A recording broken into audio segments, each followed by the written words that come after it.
فاتحہ۔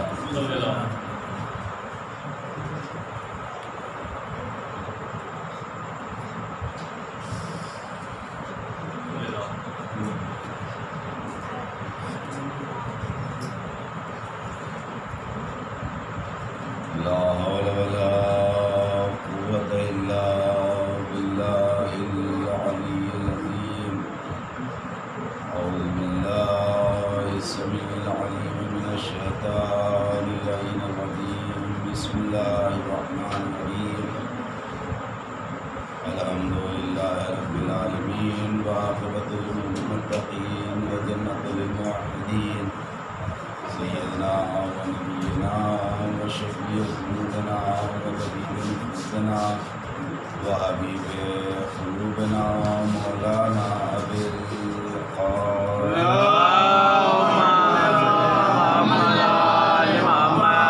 وعلى آل بيته الطيبين الطاهرين المعصومين المظلومين، أما بعد فقد قال الله تبارك وتعالى في القرآن الكريم: بسم الله الرحمن الرحيم، إنا هديناه السبيل، إما شاكرا وإما كفورا۔ صلوات اللهم صل على محمد وعلى محمد۔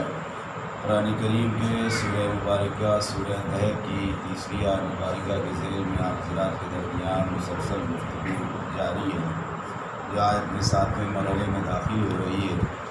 ارشاد رب العزت ہو رہا ہے کہ ہم نے تمہارے لیے ہدایت کا انتظام کر دیا، ہدایت کا بندوبست کر دیا، اب تمہیں اختیار ہے، چاہے تم اس سلسلہ ہدایت کو اپنا کر شکر گزار بندوں میں شامل ہو جاؤ، اور چاہے اس کا انکار کر کے کفران نعمت کرنے والے بندوں میں شامل ہو جاؤ۔ عادی اللہ نے بنا دیے اور شرف کے ساتھ اللہ نے اس کائنات میں اپنے نمائندے بھیجے، جنہیں عصمت کا تاج دیا، علم کثیر دیا، شجاعت دی، اور ہم سب کا رہبر بنا کے اس کائنات میں بھیجا۔ میں بہت جلد کل کی اپنی گفتگو سے منسلک ہو جاؤں، جہاں پہ بات ختم کی تھی میں اسے آگے بات بڑھ رہی ہے کہ اللہ جسے اس کائنات میں بھیجتا ہے اپنا ہادی بنا کر، نمائندہ بنا کر، تو اسے معصوم بناتا ہے، عالم بناتا ہے، شجاع بناتا ہے۔ غیر معصوم کو اللہ اپنا ہادی یا نمائندہ نہیں بناتا۔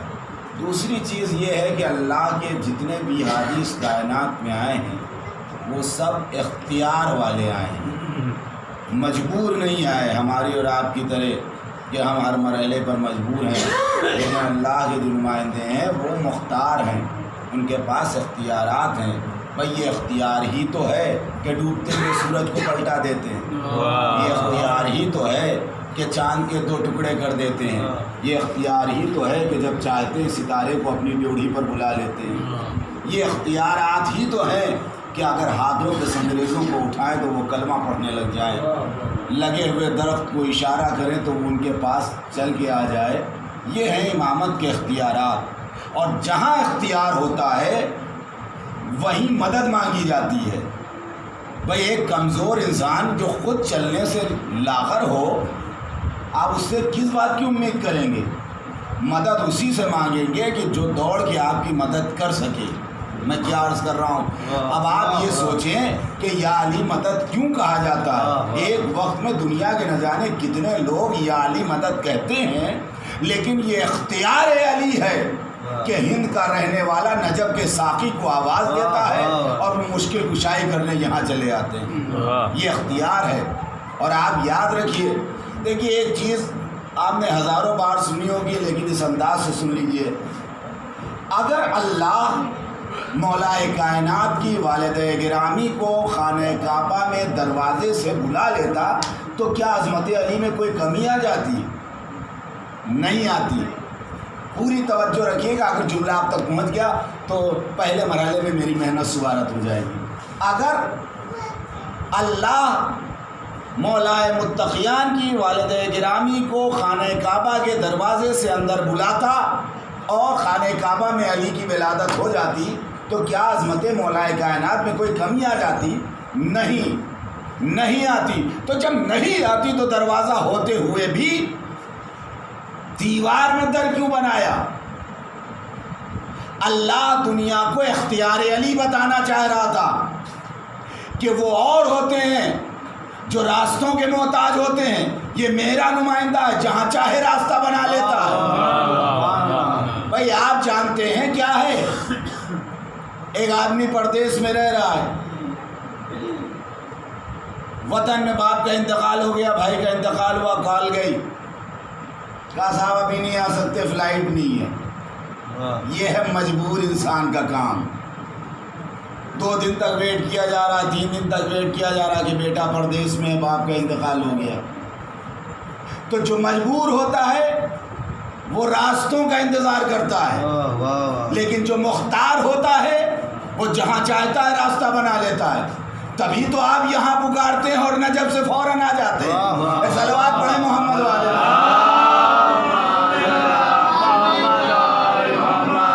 آپ دنیا میں کسی کو مانیں، بڑے سے بڑے طاقتور کو مان لیں آپ۔ ایک بات آپ کی خدمت میں عرض کر دوں، آپ کے بڑے اچھے دوست ہیں، آفیسر رینج کے لوگ ہیں، پہلوان لوگ ہیں، ڈاکٹر انجینئر ہیں، آپ کے کسی قریبی دوست نے بھی آپ سے یہ وعدہ کیا، کہاں تک وہ کام آئے گا آپ کے؟ آپ پریشان ہیں، آپ کی ہیلپ، آپ بیمار ہیں، ڈاکٹر نے آپ کی مدد کر دی، آپ دنیاوی اعتبار سے اخراجات آپ کے نہیں اٹھ پا رہے ہیں، آپ کے کروڑ پتی ارب پتی دوست نے آپ کی مدد کر دی، لیکن جب تک آنکھیں کھلی ہیں اسی وقت تک مدد ہے۔ جہاں آنکھ بند ہوئی تو وہ دوست تو جانے دیجئے، بیٹا بھی وہ منو مٹی کے نیچے چھوڑ کے چلا آئے گا۔ کائنات میں کوئی ایسا نہیں ہے، جان دیتے ہیں ہمارے دوست ہمارے لیے، کوئی پریشانی نہیں ہونی چاہیے، وہ خالی محسوس بھر کہتے ہیں کہ اس کو پریشانی ہے، ہم زبان سے کہہ نہیں پاتے اور ہماری مشکل حل ہو جاتی ہے، وہ ہماری دشواریاں دور کر دیتے ہیں۔ لیکن جب آخری وقت آیا تو جہاں دوست چھوڑ کے آیا، بیٹا چھوڑ کے آیا، کہ بس یہیں تک ہماری مدد تھی، یہیں تک ہماری مدد تھی۔ کائنات کے کتنے بڑے سے بڑے انسان سے آپ کے تعلقات ہوں، وہ آپ کا ساتھ دے گا مرنے سے پہلے تک۔ آنکھ بند ہوئی، اب مرنے کے بعد اگر کوئی کام آئے گا تو وہ صرف امام ہے۔ اگر توجہ ہے تو جملہ حوالے کرو، مرنے کے بعد اگر کوئی کام آئے گا تو صرف امام ہے۔ آپ بتائیے، آپ کے کسی دوست نے کہا کہ میں قبر میں آؤں گا، میں ملک الموت جب آئیں گے تب آؤں گا، میں پل صراط میں آؤں گا، میں سلسبیل پہ آؤں گا؟ واحد یہ شرف فقہ جعفریہ کے ماننے والوں کو حاصل ہے کہ ان کے اماموں نے کہا میں احتضار میں آؤں گا، میں قبر میں آؤں گا، میں بالی پہ آؤں گا، میں سلسبیل پہ آؤں گا، میں کوثر پہ آؤں گا۔ اور یہی وعدہ نہیں، میرے علی کا وعدہ ہے کہ میں قبر میں آؤں گا۔ قبر یعنی مٹی کے اندر، توجہ کیجیے گا، یہ وعدہ دنیا کی کوئی طاقتور شخصیت نہیں کر سکتی۔ علی نے کہا میں قبر کے اندر بھی آؤں گا، قبر کے اندر بھی آؤں گا، یعنی مٹی کے نیچے قبر ہوتی ہے، قبر کے اندر بھی آؤں گا۔ وجہ جانتے ہیں؟ عربی میں مٹی کو کہتے ہیں تراب۔ علی ہیں ابو تراب، تحت تراب وہی آ سکتا ہے جو ابو تراب ہو۔ صلوات پر محمد والے۔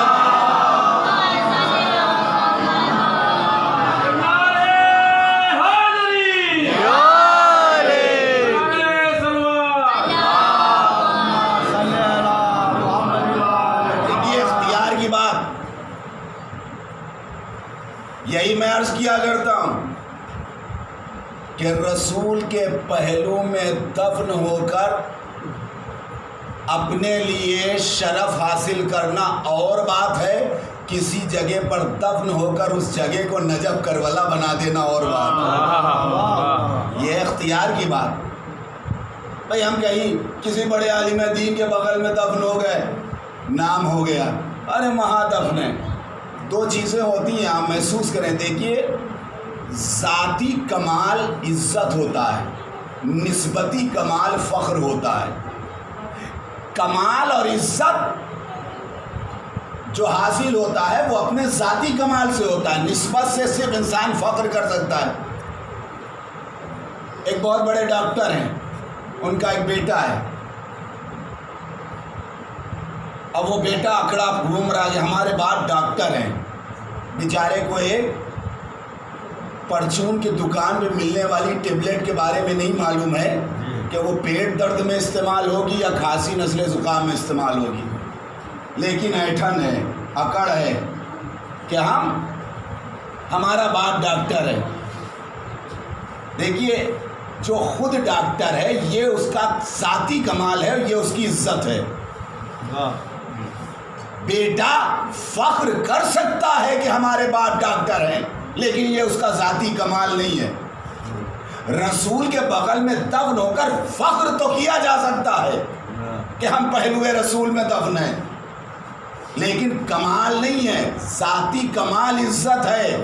دفن ہوئے وہ جگہ سامرا بن گئی, دفن ہوئے وہ جگہ کاظمین بن گئی, دفن ہوئے وہ جگہ نجف بن گئی, دفن ہوئے اس جگہ کو کربلا معلیٰ بنا دیا. یہ ہے اختیارات. حضرت آدم کو اللہ نے جب جنت سے زمین کے لیے نکالا تو آپ بار بار سنتے ہیں, بہت قیمتی جملے آپ کے حوالے کر رہا ہوں, بار بار سنتے ہیں, حلے جنت اتار لیے. جو لباس تھا وہاں کا جنتی لباس, وہ اللہ نے کہا چھوڑو, یہ جنت کا لباس ہے, اتارو یہیں. یا اللہ تیرا پہلا نبی ہے, تیرا بھیجا ہوا نمائندہ ہے, یہ لباس کیوں اتروا لیا؟ کہا یہ الہی قانون ہے. چونکہ جنتی کپڑے ہیں, بھائی پوری توجہ رکھیے گا, جنتی کپڑے ہیں, جنت ہی میں پہنے جائیں گے, باہر نہیں پہنے جا سکتے. مجھے امید ہے کہ آپ کا ذہن پہنچ گیا ہوگا, لیکن جملوں کی قدر کریں گے. کہا یہ قانون الہی ہے, اور اللہ نے اعلان کر دیا کہ اللہ کا قانون تبدیل نہیں ہوتا. کہا یہ قانون الہی ہے, یہ جنت کا لباس ہے, چونکہ جب تک جنت میں رہے تو پہنتے رہے. اب جنت کے باہر جا رہے ہیں تو جنتی لباس وہاں نہیں پہن سکتے. بات ختم ہو گئی. اللہ کا قانون معلوم ہو گیا کہ جنت کا لباس جنت میں پہنا جاتا ہے, جنت کے باہر نہیں. ایک دن رسول کے نواسے مچل اٹھے. میں کیا عرض کر رہا ہوں, ایک دن رسول کے نواسے مچل اٹھے. اماں ہمیں لباس چاہیے. کیا درزی کے یہاں گئے. اللہ نے صدیقہ طاہرہ کی زبان اقدس سے نکلے ہوئے جملوں کو حقیقت میں تبدیل کیا, اور رضوان جنت کے ذریعے 2 جنتی لباس زمین پر بھیج دیے. پتہ نہیں کس انداز سے آپ سن رہے ہیں. اللہ کا قانون یہ ہے کہ جنت کا لباس جنت میں پہنا جائے گا, جنت کے باہر نہیں. حسنین مچلے, جنت کا لباس زمین پہ آ گیا, حسنین نے پہنا. تو 2 ہی باتیں ہیں, یا تو اللہ کا قانون ٹوٹ گیا,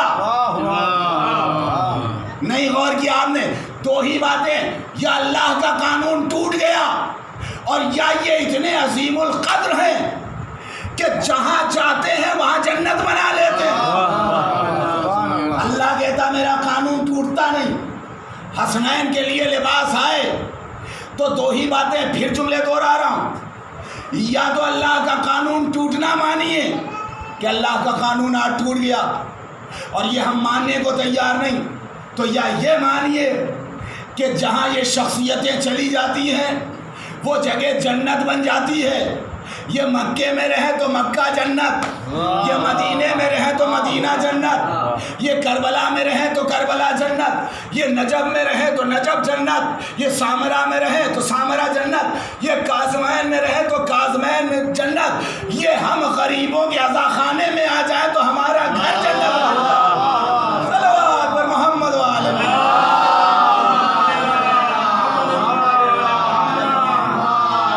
یہ اختیار ہے. میں نے عرض کیا کہ علم اور کمال, شجاعت اور عصمت,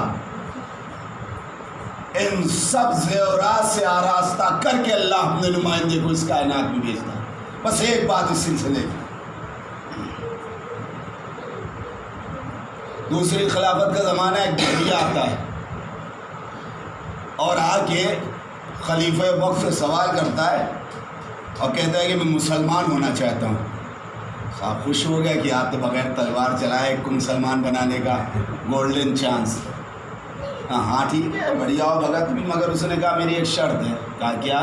کہا میں ایک سوال کروں گا، اگر اس سوال کا جواب مل گیا تب میں کلمہ پڑھوں گا. گھبرائے کہ پتہ نہیں کیا پوچھ بیٹھے، مگر عزت رکھنی تھی. کہا ہاں پوچھو کیا پوچھنا چاہتے ہو. کہا تمہارے قرآن میں علی کل شیء قدیر، اللہ ہر چیز پر اختیار رکھتا، قدرت رکھتا ہے، بار بار آپ سنتے ہیں. کہا ہاں قرآن میں ہی ہے. تو کہا یہ آیت سچی ہے؟ دہریہ پوچھ رہا ہے. کہا بالکل قرآن کی آیت ہے، سچی ہے.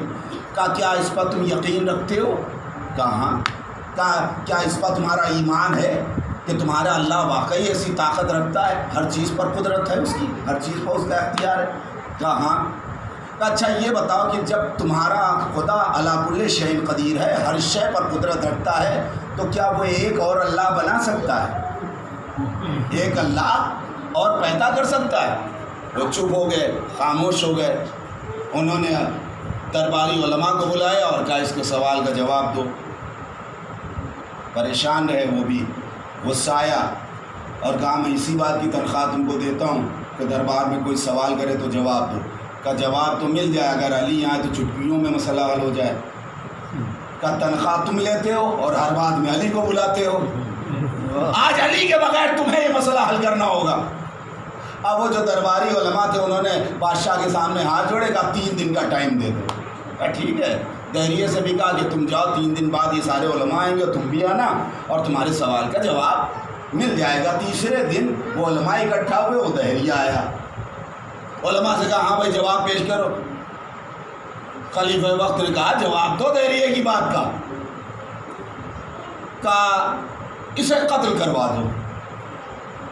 کہا کیوں؟ کہا توہین مذہب کے جرم میں، توہین مذہب کے جرم میں اسے قتل کر دو. کہا کیا شریعت کی روح سے یہ بات جائز ہے کہ اسے قتل کر دیا جائے؟ کہا ہاں بھائی مذہب کی توہین کی ہے اس نے، اللہ کی توحید پر اعتراض کیا ہے، قتل کرا دو اسے. جلاد کو حکم دیا کہ جاؤ اسے قتل کر دو. جلاد اٹھا اور تلوار اٹھائی. تلوار اس کی گردن کے قریب آنے والی تھی کہ دہریہ قہقہا لگا کے ہنسا زور سے. بادشاہ نے کہا خلیفہ وقت نے کہ یہ ہنسنے کی وجہ کیا ہے، کس لیے تم ہنسے؟ کہا ہنسی اس بات کی آ گئی کہ تم مجھے مار رہے ہو، میں تو مر جاؤں گا مگر میرا سوال زندہ ہے. میں کیا عرض کر رہا ہوں؟ کہا میرا سوال زندہ ہے. جب کوئی پوچھے گا کہ بھائی اسے کیوں مارا تو یہی کہو گے نا کہ اس نے یہ سوال کیا تھا، تو میں تو ختم ہو جاؤں گا لیکن میرے بعد میرا سوال ایک فرقہ بنا دے گا اور پورا ایک فرقہ تیار ہو جائے گا. تو اگر مجھے مارنا ہے تو پہلے میرے سوال کو مارو. اگر میرے سوال کو نہیں مارا تو سوال زندہ رہ جائے گا، اور سوال زندہ رہ جائے گا تو اسی بیس پہ فرقہ بن جائے گا. وہ بھی چکر میں پڑ گئے. کرے تو کیا، بات تو صحیح کہہ رہا ہے. کہا چھوڑ دو اسے، آزاد کر دو اسے، رہا کر دو اسے. اسے چھوڑا مگر تشنا تو تھا نا، پیاس بدھی تو نہیں تھی، سوال زندہ تھا کیونکہ سوال کا جواب نہیں ملا. وہ مایوس ہو کے دربار سے نکل رہا تھا کہ پشت پر ایک ہاتھ آیا. اس نے مڑ کے دیکھا، جو ہاتھ ایک ضعیف کا تھا مگر اس کی داڑھی سے ستاروں کے تار جیسا نمایاں حسن، عجیب کیفیت، چہرے پہ رونق. کہا بھائی میں سلمان ہوں، بیٹھتا ہی اسی لیے ہوں کہ کوئی تشنا جانے لگے تو صحیح جگہ لے کے جاؤں. ہاتھ پکڑا، مولائے متقیان کے دروازے پہ آئے، دیکھا بوئیے کا پردہ پڑا ہوا ہے. باہر سے سلمان نے آواز دی السلام علیکم یا امیر المومنین. اندر سے جواب آیا سلمان تم پر بھی میرا سلام ہو. اکیلے ہی آئے ہو یا دہریے کو بھی ساتھ لائے ہو؟ میں کیا عرض کر رہا ہوں، اکیلے ہی آئے ہو یا دہریے کو بھی ساتھ لائے ہو؟ سلمان نے جو مڑ کے دیکھا تو وہ دہریہ جاتا ہوا دکھائی دیا. دوڑ کے سلمان نے پکڑا, کہا بھائی کہاں جا رہے ہو؟ کہا کیا کروں, رک کے یہاں. جو بغیر دیکھے مجھے جانتا ہے تو میرے سوال کا جواب بھی جانتا ہوگا, اب یہاں رک کے کیا کروں. مولا کائنات نے اسے بلایا, بلانے کے بعد بٹھایا, بٹھانے کے بعد کہا کہ سنو, تمہارا سوال جو ہے کہ اللہ قادر مطلق ہے, علی کل شیء قدیر ہے, وہ ایک اور خدا پیدا کر سکتا ہے. نہیں تو بھائی سنو, وہ ایک نہیں 1000 خدا اور خلق کر سکتا ہے. پوری توجہ رکھیے گا میں کیا عرض کر رہا ہوں. مولا نے کہا تم ایک خدا کی بات کر رہے ہو, وہ 1000 خدا پیدا کر سکتا ہے, لیکن باقی کے جو وہ ہوں گے وہ سب مخلوق ہوں گے, خالق وہ ایک اکیلا ہی رہے گا. صلوات پر محمد والے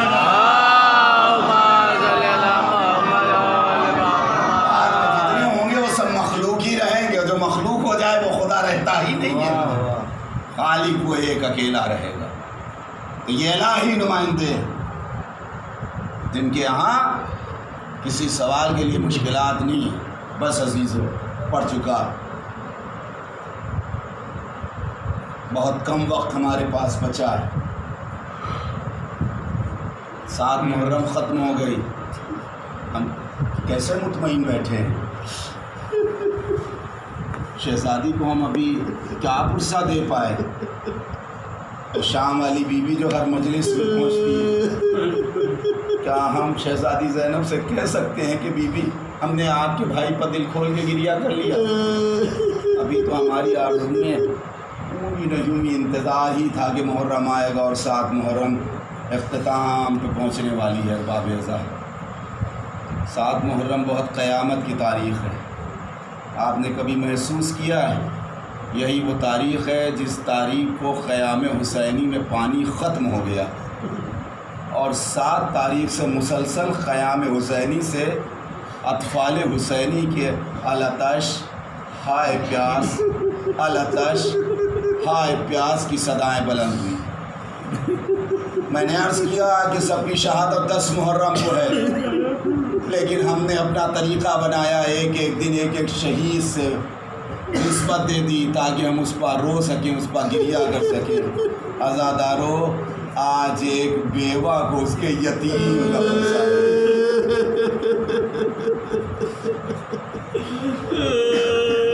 خدا آپ کی آوازوں پر رحمتیں نازل کرے, خدا آپ کی آنکھوں پر رحمتیں نازل. میں نے قیامت کا جملہ کہا ہے, آپ نے محسوس نہیں کیا. اس طریقے سے جملہ نہیں سنا جاتا جتنی آسانی سے آپ نے سن لیا. میں نے عرض کیا کہ ایک بیوہ کو اس کے یتیم کا پرسہ دینا. خدا ہر ماں کے بچے کو سلامت رکھے, خدا ہر باپ کے بچے کو سلامت رکھے, خدا ہماری ماں اور بہنوں کے سہاگ کو سلامت رکھے. جب شوہر دنیا سے رخصت ہو جاتا ہے تو ساری امیدیں وابستہ ہوتی ہیں بیٹے سے. سلام کربلا کی ماں کو, شوہر دنیا سے رخصت ہو گیا مگر حسین کی بقا کے لیے گود اجڑنے کی کوئی پرواہ نہیں. امام حسن دنیا میں موجود نہیں ہے, یتیم حسن 13 سال کا حسین کا بھتیجا. ماہ عزم دیکھیے, جناب قاسم کو سجایا, تیار کیا, حسین کی خدمت میں بھیجا, جہاں میرے لال اجازت لے کے چچا بجان قربان کر دو. میں کبھی کبھی سوچتا ہوں کہ کربلا میں امام حسین کتنی بار زخمی ہوئے ہوں گے ان باتوں سے. 13 سال کا بھتیجا, 11 سال اور 10 سال کے بعد, خدا کی قسم کتنی بڑی مجبوری تھی اور کیسی کیفیت تھی. کیا آفت آ گئی تھی زہرا کے لال پر. 57 سال کا حسین, کبھی 18 برس کا بیٹا اجازت مانگ رہا ہے, کبھی 13 سال کا بھتیجا اجازت مانگ رہا ہے, کبھی 9 اور 10 سال کے بھانجے اجازت مانگ رہے ہیں. اللہ رے حسین کی بے کسی, اللہ رے حسین کی غربت. روایت کے جملے, حسین نے واپس بھیج دیا. جناب قاسم خیمے میں آئے, گوشے میں بیٹھے رو رہے تھے.